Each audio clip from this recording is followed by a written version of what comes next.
Hello, America, and to our friends around the world, greetings. I came across a few news reports in the last 10 days that demonstrates that the bigotry, the discrimination in terms of crime reporting, violence reporting, is definitely skewed to protect women perpetrators. This is a not just an American thing. This is a global thing, at least in the Western world. the the reluctance to admit that women are capable and doing violent crimes, wrongful imprisonment, physical abuse, murder, attempted murder, attempted infanticide, or even successful infanticide. Yeah, I've covered previously examples of the runaway abuse of women in the classroom, sexually abusing boys.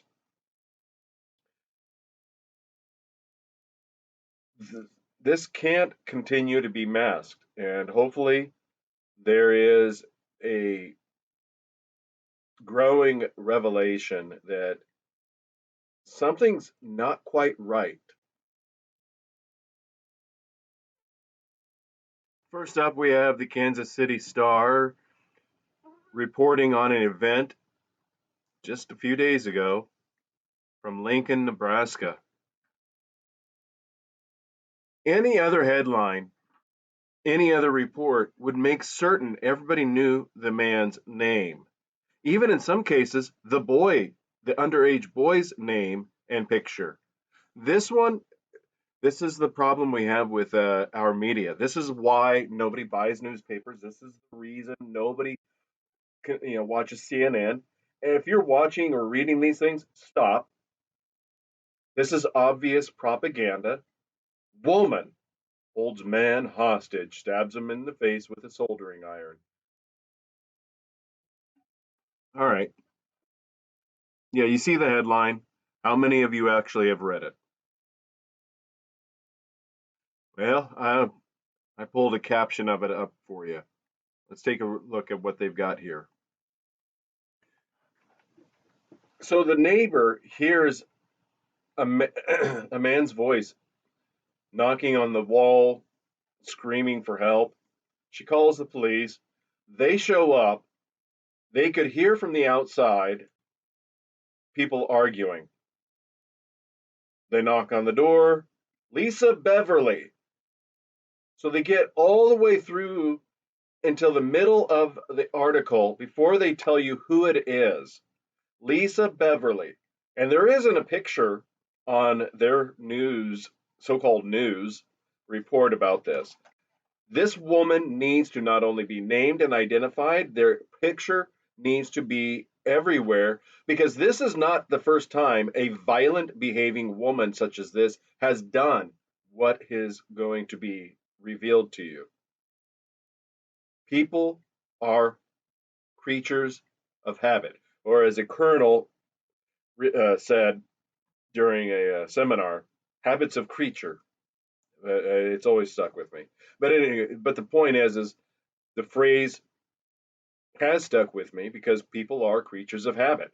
What you do as your routine is going to dictate how you handle situations, especially where your emotions take over and your rational thinking takes a back seat. The police are interviewing the victim. He states that this woman was upset that he had dated her friend. There's no real confirmation about that being a fact. She just took it upon herself that this man is who was the bad guy. He told the police that she shows up stabbing him with a soldering iron. You know what that is? That is an item that you plug into a power outlet to heat up to melt metal. to connect pieces. It's not quite welding, it's for electronics typically.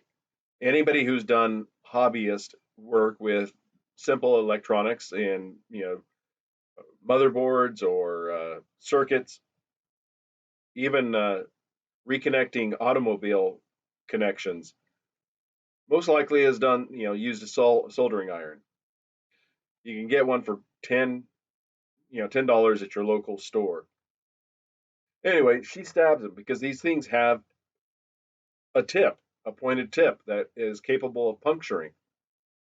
She stabs him in the face with this item, hits him in the head with a laptop and a coffee pot. So this woman shows up with all of these items specifically to attack him, and they don't even have the decency to put her picture up. This is clearly premeditated, thought out as to what it was she intended to do. But it doesn't stop there. She continues abusing him, and she makes him a prisoner in a what I presume is his own home. So how much you want to bet she gets a slap on the wrist of a wagging finger? You need to go to counseling. Don't do this again, because that's all society does to women that abuse any men, boys. I mean, Melody Johnson out of Arizona, and oh shoot, the woman's name out of Missouri. It's a SH or SCH. Anyway, she did the same thing. She poisoned her husband and got away with it. Next up, we've got this one out of Law and Crime. This woman's name isn't listed again until, except for under the picture. At least they include a picture. You know, Tamaru Hubbard, man and woman having breakfast. He gets upset that she ate everything. She says, "How dare you get upset that I ate all the food and you have nothing?" She grabs his firearm, ends him. Police show up. It was an accident. Sheriff says, "Hey, guess what? We have physical evidence that tells us differently." You can't make it up. Boys, men, women are too dangerous to be around anymore. This is outrageous. This is, you know, the media covers them up. It's almost as if they're participating in the sport of gunning men down. That's the only conclusion you can come up with is they believe, the media believes it's justified when it's not. This is out of control. It needs to be clamped down on. These women need to be sentenced the same, if not more, than what a man would be. And the reason I say if not more is because in every situation, they lie to protect themselves. And often they end up using social engineering to manipulate the media, law enforcement, the courts, the victim's own family, their job, the community, all.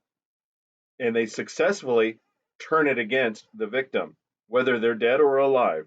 Any man who's gone through this knows exactly what I'm talking about, and you cannot disagree with the end result. These women have done it before, they will do it again. They are a threat to society in general.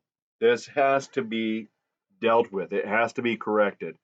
And we've seen enough of these videos of women demanding a man pay not just for her dinner, but her friend that she brought, or her children she brought, or food for later.